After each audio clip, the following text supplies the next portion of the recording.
सागर बूंद समाये के चौथे खंड में धर्म संस्कृति के बोध वाक्य आप सभी को सुनने के लिए मिल रहे हैं। इन बोध वाक्यों में धर्म और धर्मात्मा की चर्चा चल रही है। गुरुवर आचार्य श्री ने कहा कि जो व्यक्ति दान, पूजाशील और उपवास को जड़ की क्रिया कहता है वह आगम का अपलाप कर रहा है, उसे आगम का ज्ञान नहीं है। क्योंकि दान, पूजाशील और उपवास की क्रियाएं जड़ की क्रियाएं नहीं हैं। क्या कह रहे हैं गुरुवर? जो व्यक्ति दान, पूजाशील और उपवास को जड़ की क्रिया कहता है वह आगम का अपलाप कर रहा है, उसे अभी आगम का सही ज्ञान नहीं है। वह तो अपना अहित कर ही रहा है, किंतु उसके इस उपदेश से सारी की सारी जनता भी अपने कर्तव्य से विमुख हो जाएगी। बंधुओं, यह उपदेश प्रणाली ही आगम विरुद्ध है। यह उपदेश प्रणाली ही आगम विरुद्ध है, क्योंकि आचार्यों का कहना है कि यह सब जड़ की क्रियाएं नहीं बल्कि धर्म की क्रियाएं हैं। ये धर्म की क्रियाएं हैं, जड़ की क्रियाएं नहीं हैं।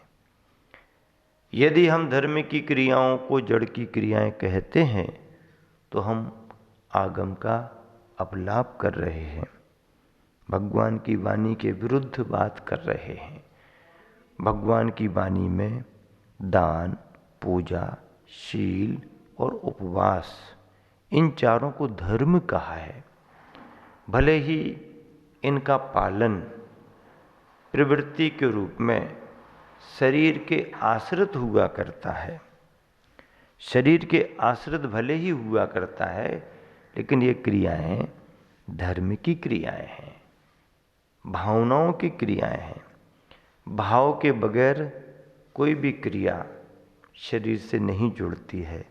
इसलिए यदि कोई दान कर रहा है तो धर्म है। दान को धर्म क्यों कहा? संग्रह करने में मोह और मूर्छा दिखाई दे सकती है, पर संग्रहित द्रव्य का त्याग करने में, अच्छे कार्यों के लगाने में, उस संग्रहित सामग्री के प्रति हमारी मोह मूर्छा घटती है, मोह के परिणाम कम होते हैं, त्याग के भाव आते हैं। इसलिए उन त्याग के भावों को, दान को धर्म कहा है। पूजन पूज्य पुरुषों की होती है, पूज्यता पाने के लिए होती है। गुणों की आराधना गुणों को पाने के लिए होती है। ऐसी भावना से जब कोई भव्यात्मा पंच परमेष्ठियों की पूजा करता है तो वह पूजा की क्रिया, पूजा का भाव धर्म माना गया है, क्योंकि उसमें वीतरागता मुख्य है, प्रभु का स्वरूप मुख्य है और अपने सम्यक दर्शन के परिणाम भी मुख्यता को लेकर के हैं। पूजन इसीलिए धर्म है, धर्म की क्रिया है।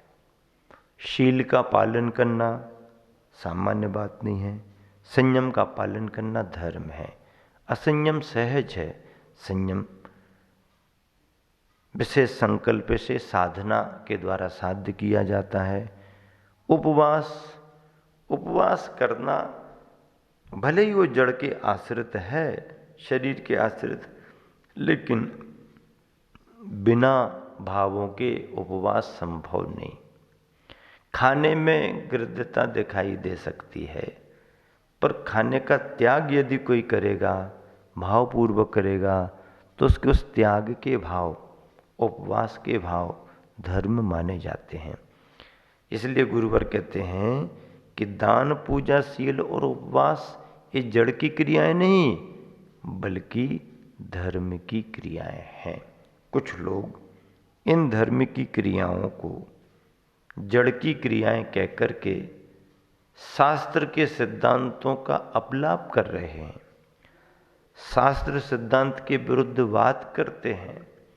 ऐसे एकांतवादियों के लिए जो केवल भावना प्रधान ही धर्म को महत्व देते हैं, नहीं, ये सभी धर्म भावपूर्वक होते हैं और बाह्य क्रियाओं के रूप में शरीर आश्रित भी होते हैं, बाह्य सामग्रियों के आलम्बन से भी होते हैं। इसीलिए यह सभी धर्म माने गए हैं, क्योंकि इन क्रियाओं को संपन्न करने में चेतना के परिणाम भी जुड़ते हैं। धर्म के माध्यम से ही जीवन में निखार आ सकता है। क्या कह रहे हैं गुरुवर? कि धर्म के माध्यम से ही जीवन में निखार आ सकता है। धर्म के माध्यम से ही सारी की सारी योजनाएं सफल होने वाली हैं। केवल एक शर्त है कि हमारी दृष्टि भीतर की ओर हो, हमारी दृष्टि भीतर की ओर हो। उत्सर्ग और अपवाद दोनों मार्गों का कथन आगम में आया है। उत्सर्ग और अपवाद दोनों मार्गों का कथन आगम में आया है। जो व्यक्ति किसी एक मार्ग को भूल जाते हैं वह फेल हो जाते हैं।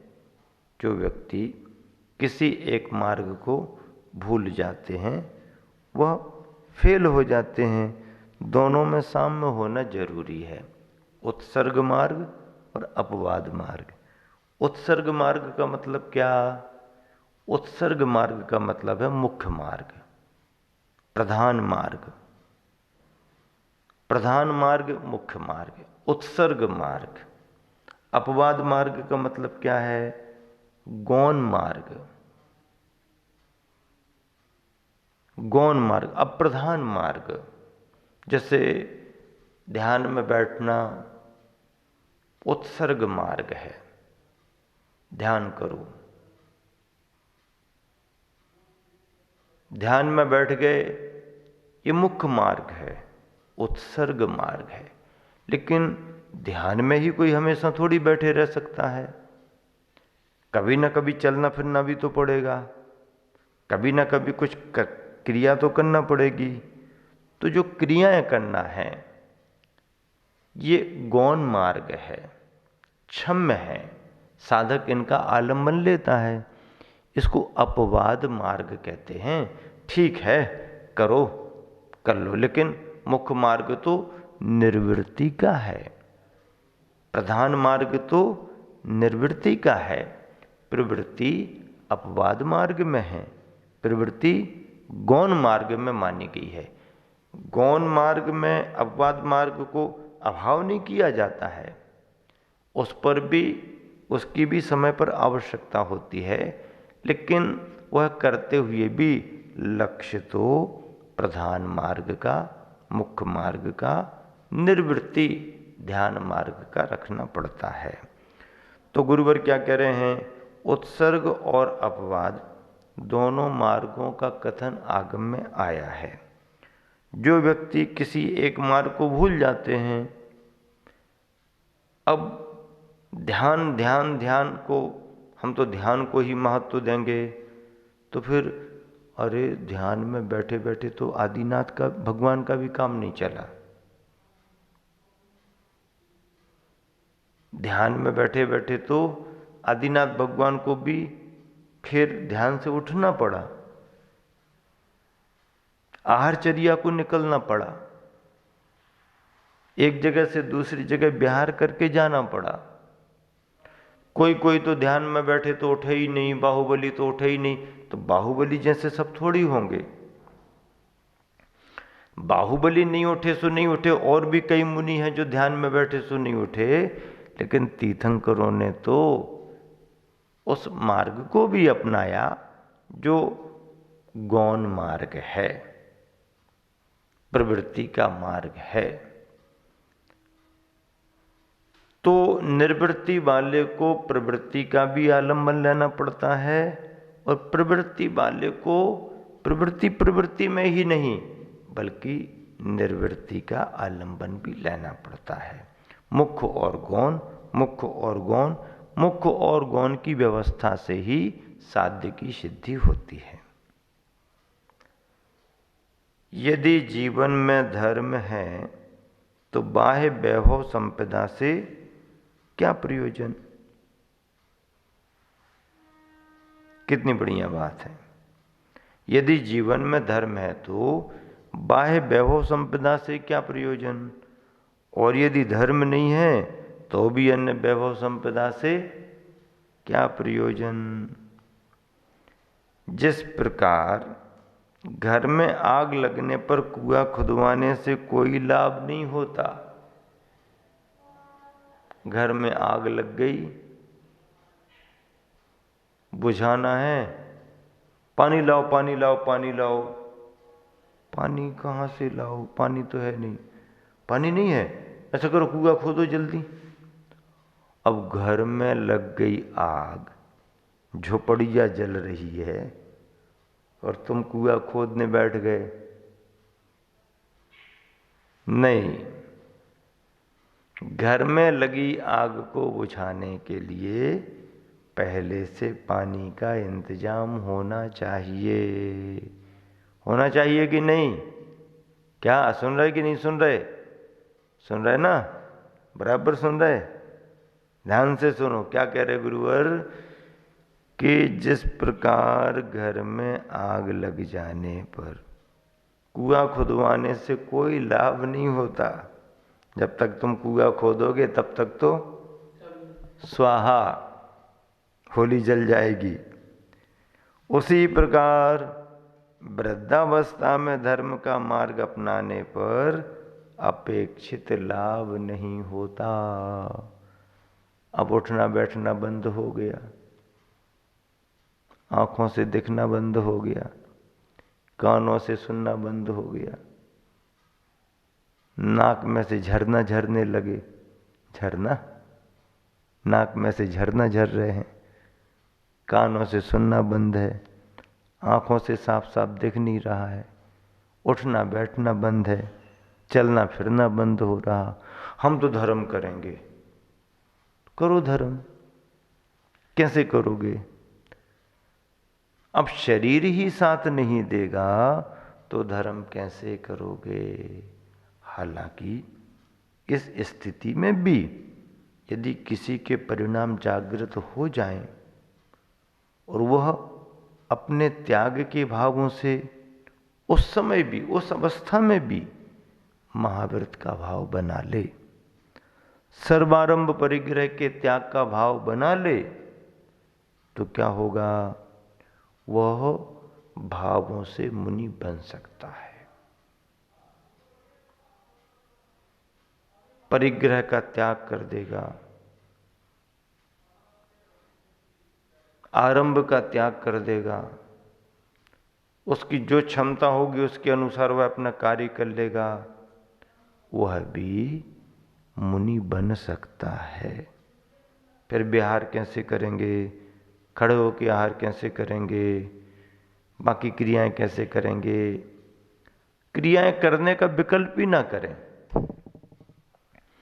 तो बाकी क्रियाएं नहीं करें, विहार नहीं करें, आहार तो करना पड़ेगा। नहीं, जब शरीर साथ नहीं दे रहा तो आहार करना भी छोड़ दो। अब आहार करना छोड़ दिया तो बाकी क्रियाएं जो तुम्हारे शरीर से जैसे बने उतनी करते जाओ, परिणाम को जागृत रखो, परिणाम को जागृत रखो। ये स्थिति अंतिम अवस्था में संलेखना धारण करने की बन सकती है। इस अवस्था में भी कोई यदि अपने भावों से महावृत्ति बन गया तो उसका भी कल्याण हो सकता है। तो वृद्धावस्था में धर्म नहीं हो सकता ऐसी बात नहीं, धर्म करने वाले वृद्धावस्था में भी कर सकते हैं। लेकिन धर्म करने के लिए शरीर की अनुकूलता होना जरूरी है, और शरीर की अनुकूलता बनाने के लिए शरीर का स्वस्थ होना भी जरूरी है। अवस्था अच्छी है, उम्र अच्छी है, शरीर स्वस्थ है, तो उससे अनेक प्रकार की धार्मिक क्रियाएं संपन्न हो सकती हैं। अगला बोध वाक्य है, देह से परे आत्मा के अस्तित्व का ज्ञान। देह से परे आत्मा के अस्तित्व का ज्ञान विज्ञान की पकड़ से परे है। हाँ, विज्ञान की पकड़ से परे है। किसका ज्ञान? देह से परे आत्मा के अस्तित्व का ज्ञान। शरीर देह है, इस देह से परे आत्मा का ज्ञान, इस देह से हटकर के कोई आत्म तत्व है, उसका ज्ञान होना यह विज्ञान की पकड़ के परे है। विज्ञान की पकड़ में ये बात आने वाली नहीं। ये तो हमारे चेतन ज्ञान में आने वाली है। आत्मा के परिणामों में ये पकड़ आने वाली है, विज्ञान की पकड़ से परे है। इसका विवरण मात्र धर्म ग्रंथों में ही मिलता है। आत्मा की चर्चा केवल धर्म के ग्रंथों में ही मिलेगी, इसके अलावा नहीं। बाकी जड़ पदार्थ, भौतिक पदार्थों की चर्चा सब मिलेगी। विज्ञान में जड़ और भौतिकता का ही आश्रय है, लेकिन वीतराग विज्ञान में, धर्म के ज्ञान में, धर्म के ग्रंथों में जड़ की भी चर्चा है तो चेतन की भी चर्चा है, आत्मा की भी चर्चा है। तो देह से परे आत्मा के अस्तित्व का ज्ञान विज्ञान की पकड़ से परे है, यानी वर्तमान के आधुनिक विज्ञान की पकड़ से परे है, क्योंकि इसका विवरण यानी कथन, आत्मा का कथन मात्र धर्म ग्रंथों में ही मिलता है। धर्म ग्रंथों में जीव के अशुद्धता की, जीव की शुद्ध अवस्था की, जीव परमात्मा बन सकता है, इस सब की चर्चा धर्म ग्रंथों में ही आती है। और इसीलिए धर्म ग्रंथों का आलंबन लेना जरूरी है। दुनियादारी की पुस्तकें पढ़ लीं, मैगजीन पढ़ लीं, पत्रिकाएं पढ़ लीं, तमाम राग द्वेष को बढ़ाने वाली पुस्तकें पढ़ लीं, उससे क्या मिला? क्या मिला? कुछ नहीं मिला। लेकिन यदि आत्मा की बात मिलेगी, धर्म की बात मिलेगी, कल्याण की बात मिलेगी, तो वह तो धर्म के ग्रंथों में ही मिलेगी। इसलिए आप सभी को उन धर्म के ग्रंथों को निरंतर पढ़ते रहना चाहिए। धर्म के ग्रंथों में तत्व की बात आती है और यह तत्व की बात अपने आप में बड़ी महत्वपूर्ण मानी गई है। इस तरह से आप सभी गुरुवर आचार्य श्री के जिन बोध वाक्यों को सुन रहे हो, वह बोध वाक्य अपने आप में सूत्रों का काम कर रहे हैं। महावीर भगवान की जय।